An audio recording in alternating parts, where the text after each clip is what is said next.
السلام عليكم ورحمة الله وبركاته. اللهم صل وسلم وبارك على سيدنا محمد.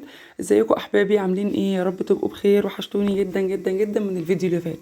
لو انت اول مرة تشوفيني، انا ايمان ماهر، فضلا وليس امرا. يا ريت تشتركي في القناة وتفعلي زر الجرس على الكل عشان يوصلك كل جديد عن فيديوهاتنا. وهتعجبك جدا القناة، وما تنسيش تدوسي لايك. وصلوا على النبي يا حبايبي، صلوا على النبي، صلوا على النبي، صلوا على النبي. تنسيش تدوسي لايك. ويلا بينا نشوف النهارده هنعمل فيديو ايه. فيديو حلو جدا عن تفريزات الخضار اللي احنا عملنا منها اخر فيديو المره اللي فاتت. كان موجود اول امبارح تقريبا الفيديو على القناه. المشتريات باسعارها، بطرق التفريز. وهنشوف بقى دلوقتي هنفرز ازاي، وكل حاجه عملي وواضحه قدام منكم. انا في الفيديو اللي فات كنت قايله لكم ان انا جبت 9 كيلو قوطه. تمام. كانت 3 كيلو ب 10 جنيه. كل المعلومات وكل التفاصيل موجوده في الفيديو اللي فات. هسيبها لك ان شاء الله في اول تعليق مثبت. خشي على اللينك اللي انت هتتفرجي عليه، لينك الفيديو، وتتفرجي عليه، وان شاء الله هتعجبك جدا وهتستفيدي منه قوي. اسفه معلش، التليفونات بقى انتوا عارفين. تمام. المهم عشان بس ما نخرجش عن كلامنا. احنا هنعمل النهارده دلوقتي الصلصه. اول حاجه طبعا عشان كانت هي اكبر كميه واكتر حاجه بتاخد وقت في التفريز، يعتبر اني لتوضيبها او تحضيرها للتفريز، فهي يعتبر ايه؟ الطماطم. فانا بغسل الحوض كويس قوي طالما هفرز خضار ايا كان، وهستخدم الميه واستخدم الحوض. اول حاجه حبايبي بدون اي كلام، نغسل الحوض حلو قوي قوي قوي، حلو كده. وبعد كده تروحي نازله بكميه الطماطم بتاعتك كلها. فانا حطيت الطماطم كلها في الحوض ونضفتها زي ما انت شفتي كده، حته كده حته كده. بتشيلي الحته اللي فوق تقسميها نصين وتحطيها وتظبطي الدنيا كلها. وحبه ميه وتحطيهم على النار. واول ما تبتدي الميه تغلي، بصي في حلو في الحله كده هتلاقي الميه عندي بدات تغلي. بدات تغلي، كنت بشرت بقى دي بنجرايه كامله على الكميه كلها. طبعا دي بتختلف كل واحد فينا حسب الكميه اللي بيحبها قد ايه. دي مش حاجه شرطه ولا كميه مفروضه ولا حاجه نسبه اساسيه يعني. تمام.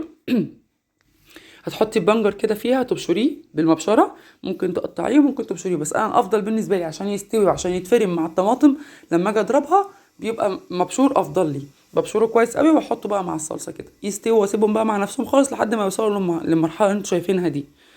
نفس المنظر ده كده تروحي ماسكه المضرب بتاعك، قصدي الخلاط، الهاند بلندر، ايا كان المتوفر عندك فيهم ايه. حلو. الاتنين تمام. انا طبعا الهاند بلندر بينجز وبيبقى اسرع شويه طبعا في الاستخدام، احسن ما تعبي حبه حبه في الشفشق بتاع الخلاط وتعملي فيه. ف... فده بالنسبه لي بيبقى انجز شويه. بصوا بطحنها لحد ما توصل للمرحله اللي انتوا شايفينها دي. في ناس بتحب تصفيها، في ناس لا. انا بالنسبه لي اساسي عندي تصفيه، ده اساسي. انا ما بحبش احس بقشر الطماطم نهائي، ولا بحب احس بالبذر بتاعها في الطماطم نهائي نهائي. بكل الصلصه كلها ما بحبش احس بيها الكلام ده خالص. بروح جايبه مصفى عندي وتصفي بقى الدنيا بتاعتك كلها بالشكل اللي انتوا شايفينه ده. احب اقول لكم ان ال3 كيلو صلصه رموا كميه عندي محترمه جدا، وفرق معايا قوي قوي قوي في سعرهم. وكمان ان شاء الله هيقعدوا معايا فتره، عشان خاطر الصلصه الفتره الجايه، الطماطم عامه الفتره الجايه هتغلى جدا. وما تنسوش ان مش الطماطم بس، ده كل انواع الخضار وكل الحاجه اللي في السوق اصلا غاليه من دلوقتي. فتخيل الغلا ده لما يتضاعف غلوه الفتره الجايه بسبب دخول الموسم بتاع رمضان. ربنا يا رب يعيده علينا كلنا بالخير يا رب. فتخيلي ده مع ده بيبقوا عاملين الموضوع ازاي في الاسعار السوق. يعني في جشع غير طبيعي، ربنا يعني يعفو عننا ان شاء الله يعني. بس فده منظر ايه الصلصه. بصوا بقى اللي بيطلع منها ايه. انا بقى مستحيل اسيب الحاجات دي في الصلصه، ما بعرفش. تمام. انا هبقى اخلص الكميه كلها كده مع نفسي. هوريكم بس الطريقه اللي انا بستخدمها. خلصت الكميه كلها. بصوا ما شاء الله ملالي بولتين كبار. البوله دي كبيره جدا الزرقاء، واللي جنبها دي متوسطه. ملالي بولتين. ده منظر الاكياس بعد ما فتحتها بقى واستعديت لمعركه اللي انا اعبي واحط. طبعا الكميه اللي هتحطيها في كل كيس دي يعني متوقفه على كل واحده فينا او كل بيت بيستخدم كيس صلصه حجمه قد ايه. في ناس بيستخدم كبشتين وثلاثه واربعه في الكيس.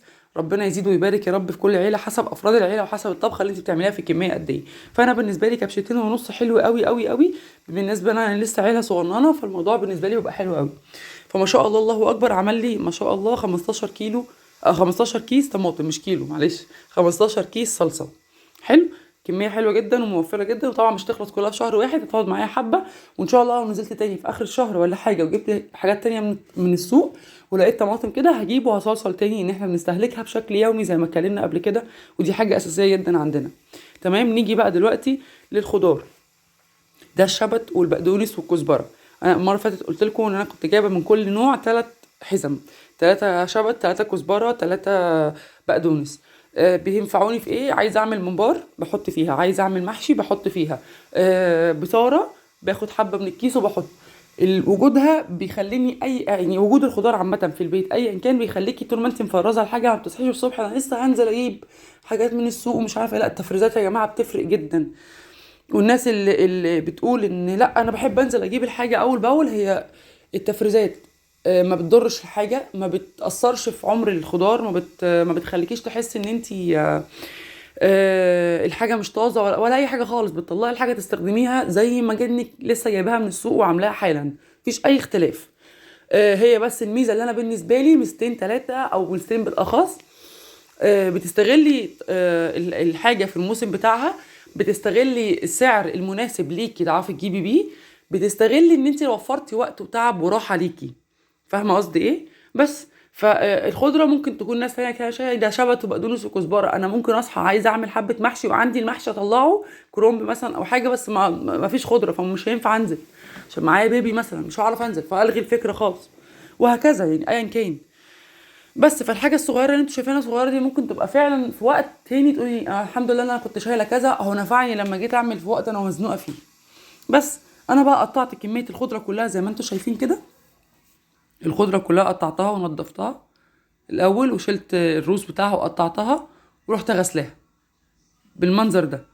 تغسليها كويس مره واتنين وتلاته في المصفى وتشطفي كويس وتقلبي فيها زي ما انتوا شايفين كده. انا بقعد اعمل فيها يمين وشمال وتقلبي كويس قوي عشان الخضره اكتر حاجه بتبقى شايله نسبه تراب وطينه كتير قوي. تمام. اشطفي فيها كويس قوي واغسليها كويس قوي يمين وشمال كده زي ما انتوا شايفين.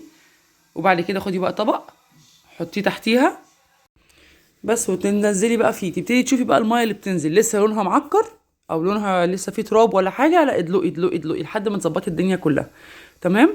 وبعد كده تروحي ماليه الطبق حلو كده وتروحي حاطه فيها ميه وتحطي فيه الخضره بتاعتك وتسيبيها منقوعه فيه حبه. تصفي وتسيبيها منقوعه فيه، تغسلي وتسيبيها فيه لحد ما تلاقي الدنيا كلها استقرت، تحسي ان الميه نازله نظيفه. فاهمه قصدي ايه؟ الخضره بالذات يا حبايبي تتغسل كويس قوي قوي قوي، يعني لحد ما تقولي انا خلاص دي هي حتى تشتكي لك ان انت خلاص ارحميني كفاياكي غسيل فيا ده انا اتوبرت يعني او اتنحلت. ما تزهقيش. الحاجات دي بيبقى فيها كمية تراب طبعا وطينة كتير. ربنا يعفونا يعني يعفو عنا يعني يعني يبعد عننا اي امراض عن ولادنا. فيستحسن انت تغسليها كويس قوي. بس بالمنظر اللي انتوا شايفينه ده كده غسلتها كويس قوي في المصفى ونزلت كل ترابها وكل حاجه. رحت حاطه بقى حبه ميه في الطبق مع ان انا شفتها خلاص ما فيهاش حاجه، بس برضو زياده تاكيد حطيت ميه في الطبق وحطيت فيها نقعتها فيها وسبتها فيها خالص. تمام. ده المنظر، دي كميه الخضره، ده المنظر اللي انتوا شايفينه. بس كده سبتها بقى مع نفسها وبعد كده رحت حطها في مصافي بالمنظر ده. اتصفت خالص خالص. بصوا منزله ايه نقط. اول ما لقيت كميه الميه اللي بتنزل منها خلاص تعتبر مش موجوده بقى تبقى اعبي. كميات طبعا التعبئة دي بتتوقف من كل واحدة فينا والتانية. انا عبيتهم عشان انا لما باجي اعمل خضرة انا اساسي عندي جايباهم عشان المحاشي بصراحة والمحشي والممبار وكده. فانا لما باجي اعمل المحاشي زي ما انتوا شفتوا قبل كده لما عملت معاكم الكرنب وعملنا ورق عنب والحاجات دي، انا عامه بحب احط نسبه خضره كبيره ونسبه البصل كتيره في المحاشي عشان ده بيبقى طريقه صحيه اكتر في اكل المحشي. يعني الناس اللي بتقولك ده بيتخن ومحاشي بيتخن، لا دي بتبقى طريقه صحيه اكتر. انت بتقللي كميه الرز عشان خضار وصلصه وبصل بيبقوا موجودين فيها بنسبه اكبر. فانا بالنسبه لي النسبه دي يعني كيس كده كميته حلوه على كميه المحشي اللي انا هعملها. تمام. نيجي بقى الفلفل الالوان. فضيناه ورحتي غاسله بقى واحده واحده كده تمسكيها تمرشيها كده مرشه حلوه. تمام. فضيها كده ونضفيها حبايبي بالمنظر اللي انتوا شايفينه ده كده زي ما انتوا شايفين. بصوا اصلا الوانهم مغريه جدا. انا كنت جايبه فلفل الوان لوحده وكنت جايبه فلفل رومي لوحده اخضر. فده فلفل الوان بس ده كده الكيلو اللي انا كنت جايباه. وكان عندي بقى فلفل رومي لوحده تاني. فرحت مطلعاهم بقى على بعض كده كلهم، غسلت كله ورحت حطاهم بقى مع بعض في الطبق بالمنظر اللي انتوا شايفينه ده كده. حلو. وبدات بقى انضف قطعه قطعه اشيل من وسطها البذر بتاعها خالص القلب بتاع في الفلايه كده تفتحيها وتشيلي القلب من جواها تماما، وتنضفي الكميه كلها بالمنظر اللي انتوا شايفينه كده. انا نضفتها كلها كده. حلو. هنيجي بقى نشوف للتقطيع بتاعها. هعدل لكم الكاميرا دلوقتي اهو، بصوا. عايزه بقى تقطعي شرايح، قطعي. عايزه تقطعيها مكعبات، قطعي اللي مناسب ليك او اللي بتستخدميه اكتر. انا عن نفسي اللي بستخدمه اكتر من الفلفل الالوان بيبقى دايما المكعبات. ماشي، بيبقى اكتر استخدامها عندي المكعبات اكتر من الفلفل الشرايح. الشرايح بعملها في ايه؟ بعملها في شاورما، بعملها في سجق، بعملها في شاورما فراخ او شاورما لحمه، في الاتنين بحط فيهم بالطريقه دي. فبيبقى استخدامها عندي طبعا مش يومي او مش حاجه كتير. لكن الفلفل الصغير ده المكعبات ده بستخدمه في ايه؟ بتستخدميه في البيتزا، بتستخدميه في جلاش، بتستخدميه في اكلات، ممكن في وسط مع الحله، ممكن في الحله يعني مع الاكله نفسها. ممكن تقومي الصبح تعملي حبه بيض، تضربي بيضتين مثلا وتحطي فيهم حبه فلفل من المكعبات دولت، وتربيهم مع بعض مع زيتونه ولا اتنين مخليين، تحطيهم تقطعيهم برضو مكعبات كده صغيره معاهم، وتحطي كله على بعضه مع البيضتين وتقلبيهم وتحطيهم في طاسه، تبقى حلوه جدا. طبق في الفطار حلو جدا جدا جدا، طبق بيض بالفلفل بالزيتون، ولو عندك جبنه طبعا حطي. طبعا الموضوع ده بيفرق جدا وتبقى طعمه حلو قوي قوي قوي، وعن تجربه. طبعا الحاجات دي بتسهل عليكي جدا جدا وتنجزي حالك، وفي نفس الوقت بتستغلي السعر زي ما قلنا، وبتستغلي الموسم بتاع تواجد الحاجه وسعرها مناسب ان انت دلوقتي تجيبيها. ممكن تبقى دي حاجة عند غيري مش حاجة يعني ملهاش أهمية، بس صدقيني لا، انت لما تجربي في الطرق بتاعة التفريز وتشيلي حاجتك وتيجي تعملي فطار، تطلعي بسرعة الحاجة جنبك سهلة، تيجي تعملي غدا عايزة كذا، الحاجة موجودة في البيت. فالحمد لله، ربنا يجعل بيوت المسلمين دايما عمار، وبيوتنا كلها عامة عمار يعني. وطبعا الكمية اللي انتي بتشوفيها مناسبة ليكي هي اللي بتحطيها. تمام. انا قسمتها برضو ايه، انا كده كده الكيس مش يعني كيس الفلفل الالوان المربعات مكعبات ده مش هستخدمه كله مرة واحدة اكيد يعني. هيستخدم، ممكن يستخدم كده لو انا حطيت عمل بيتزا، عملت مثلا البيتزا 5 6 وحدات، فبتحطيها طبعا بتقسموا عليهم. عملتي جلاش فبتاخدي حبة كبيرة. الجلاش اللي هو بالجبن والفلفل الالوان والحاجات دي بيبقى خرافة وقمر، واحنا عملناه مع بعض في القناة، وتخشي شوفيه في القناة هيعجبك جدا.